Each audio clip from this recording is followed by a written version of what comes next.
All right, how's it going, DJ Tech Tools? We got some really great questions in the mail in the last 2 weeks. One of them was, hey, I have a whole bunch of different tracks. How do I mix between these tracks smoothly if they're different tempos? What I'm gonna do is show you not 1, not 2, not 3, not 4, but 5 clever ways to mix between tracks of different tempos using almost any software. Only one of these tricks will be tractor specific. You can use on CDJs, on Serato, on anything you want to DJ with. So sit back, relax, and hopefully I'll be able to show you a thing or two.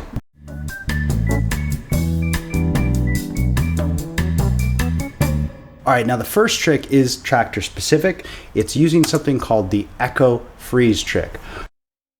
If we've got the delay, which is this guy right here, or the delay T3 in single mode, has to be in single mode, there's a little button right here called freeze. So if I've got a track playing and I hit that button, it's gonna freeze the signal and create this nice bed of music. Let me give you an example here.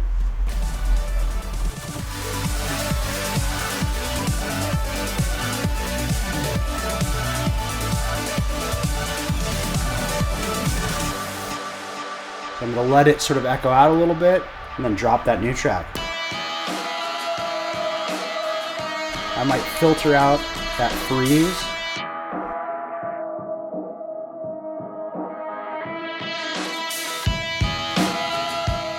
And so while it's not a traditional tempo mix, what it is a very handy way to keep some element, hopefully a tone or a feeling from the last track alive and over the new track, so there's a sense of togetherness, there's a sense of gelling. And it's the simplest way to just quickly drop into any track without having to figure out a clever mix. So now let's go on to some more complex mixes, some things that are a little bit more clever. Here's one trick that I like to do. I haven't played this track in a really long time, but if you want to have a clean way to suddenly switch between tempos and completely surprise the audience, I like to use 2 different mixes of the same track. So in this case, I've got the original track Cinema, and then I've got the Skrillex remix of Cinema, which of course is a dubstep version. So we're just going to play each of these tracks at 0, so there's no key difference. So they should be at the exact same key, unless the remixer, of course, has changed the key, which they sometimes do, so be careful of that. In this case, it looks like the original Cinema was in 11B, which is a major key, and this one was in 11A. So Skrillex moved it into minor, not surprising given that it's a dubstep track. So you'll see here that I've got a flag. It's a mix out flag to remind me that that's where I want to mix out. And so what I'm going to do is use a combination of the last trick, the echo freeze, and I'm going to drop the new track at the exact same point in time. So let's listen to what that would actually sound like. Here is where I'm going to drop the new track. Okay, and you see here I've got another flag right here on the Skrillex remix. So essentially it's the same part in the song. Everyone's expecting that particular phrase, but they're at different tempos. And to rectify the tempo difference, I'm going to use the echo freeze, and it should make everything kind of blend together and really surprise the audience. All right, let's see if we can make this sound good. We'll start just a little bit before the drop.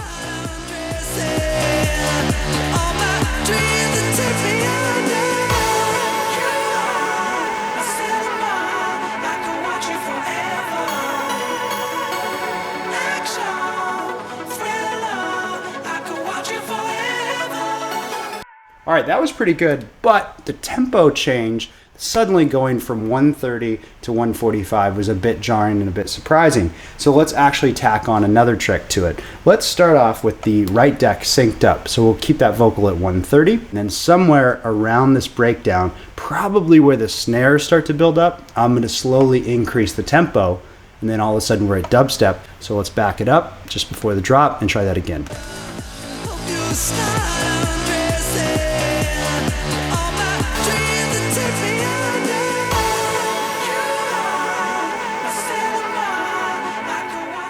So I'm just going to slowly filter out and fade down the old one. Turn off sync. And let's start to bring up the tempo. Now, one trick that I'd like to tell you is that you want to bring up the tempo, not gradually, but it actually sounds better to do it suddenly during the build. So right here.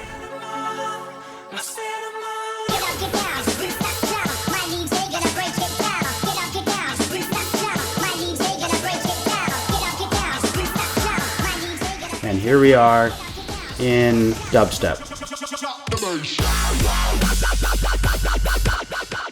And there's that echo freeze. So as you can see on my X1, I've actually got a single button dedicated to echo freeze, and that's what I recommend you do, because when you want to use it, you're not going to have time to think about using echo freeze.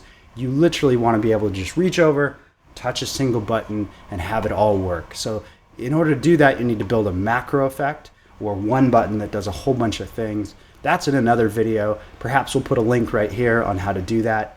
Let's move on to another more complex mix though. What's up next is actually using a loop tempo change. So let's say that you are at a lower tempo, you need to move up into a higher tempo, but you want to make it a smooth build. Okay, so what I like to do here is find a section in the song that's of a lower tempo where there's a cool loop that as I build up the tempo is going to increase the tension, and that loop actually works at a higher tempo. For example, if I were just playing this song here,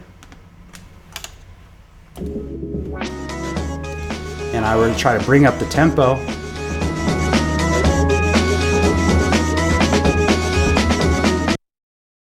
going up 13% on most tracks does not work. However, there's a spot in this breakdown.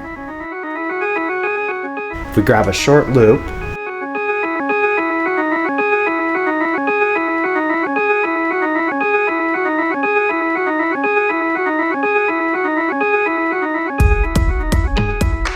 maybe add some effects, maybe chop it up.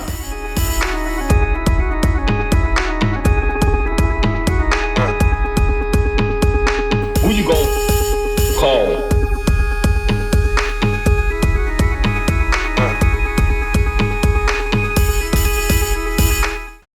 Okay, next up is a trick that I don't see a lot of DJs use, but it can be really good when done right. When I'm going around the horn, and I'll talk about that in a second, or up at a very high tempo above 160, it's really cool to cut the tempo in half and basically do a halftime mix. So in this case, half of 164 is 82, so I'd want to blend in a track that's 82. This is a mix that I used to do. I would never do it anymore. This was years ago. But you'll see that when you suddenly take a double time track like White Wedding and drop it into halftime, the results can be very, very cool.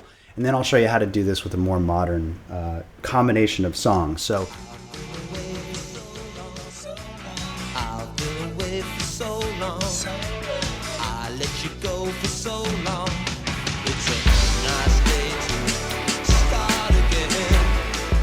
So now we're in a halftime. I really like to grab a loop sometime. Here, I'll do a bit.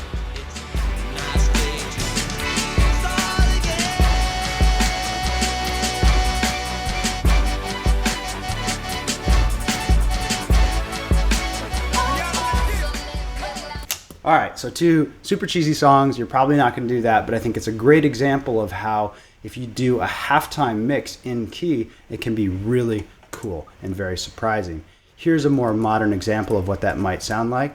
I'd also like to point out that when I did that mix, there were snares in both of the mixes. So a halftime snare would sound something like this: 1 and 2 and 3 and 4 and 1 and 2 and 3 and 4 and. Whereas the double time snare would sound like that, and the halftime snare would be 1, 2, 3, 4. So if you've got snares playing on both tracks, they're actually going to be kind of doing completely different things. In that mix, it ended up being kind of funky, but usually you want to avoid that by picking a part of the song that does not have any snares. So in this case, I'm playing some drum and bass. 3 and 4. Here comes my mix point. I've got it flagged. So this track's snare cut out.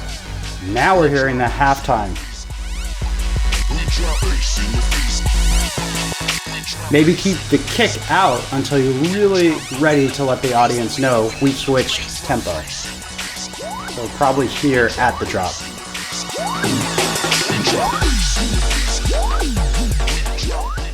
If the snare is not there, the double time patterns play really well over the halftime track. Let's drop a loop.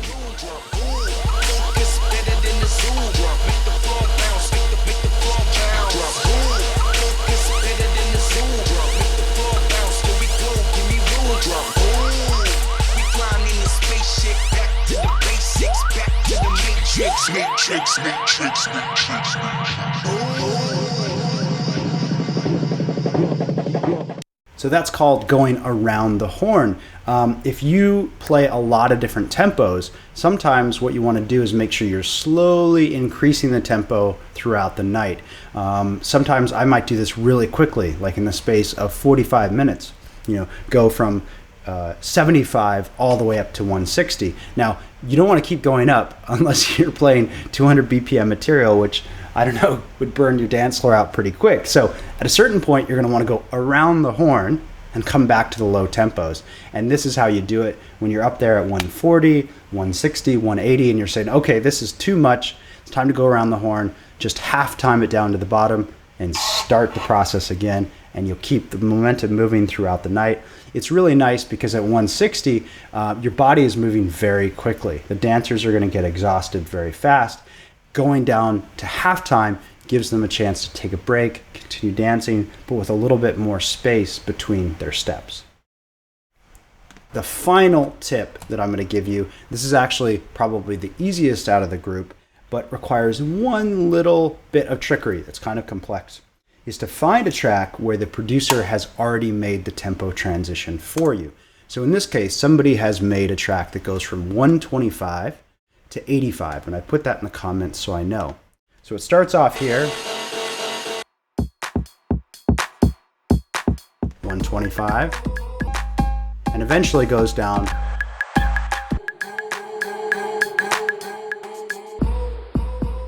to a slow tempo and then brings it back up. But there's this brief moment in the mix where the track is consistently at a low tempo, and it's right here. So here's the trick. What I've done is I've beat gridded the whole track to figure out what the starting tempo is and what the final tempo is.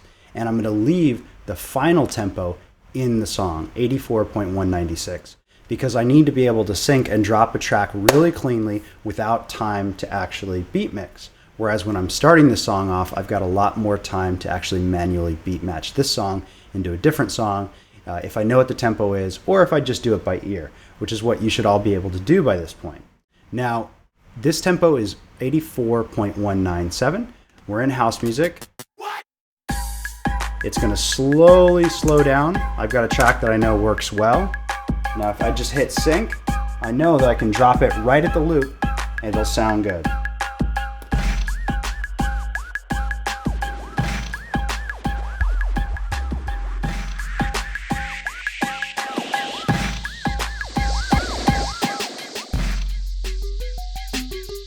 All right, and there we are. We're out of that track and we're into a slower tempo. Another little sort of more advanced trick that you could do, and sometimes I will do this, is you may be thinking, man, I don't know if this dance floor is going to be able to handle going from 125 down to 84. Some dance floors will absolutely love it. Others will completely freak out and clear the floor. It's one of those great risky things where if it works, you're the hero. If it fails, you're not the hero. So these kinds of tracks are really good to test the waters. Because this track goes back into house music, what you can do is play around with the mix, observe the crowd, kind of check it out, see how they're responding. And if there's some warning signs saying that it's not going to work, like everyone's heading for the exits, okay, you don't do the mix, you let the loop out, and you go back into house music as quickly as possible by just letting the track play forward. So there it is, folks. 5, I hope, super cool tricks, tips, and mixes that you can use when changing tempos in your set. If you want more videos just like this, subscribe to our channel by clicking somewhere around me if you're in YouTube land, or visit us on the web at djtechtools.com.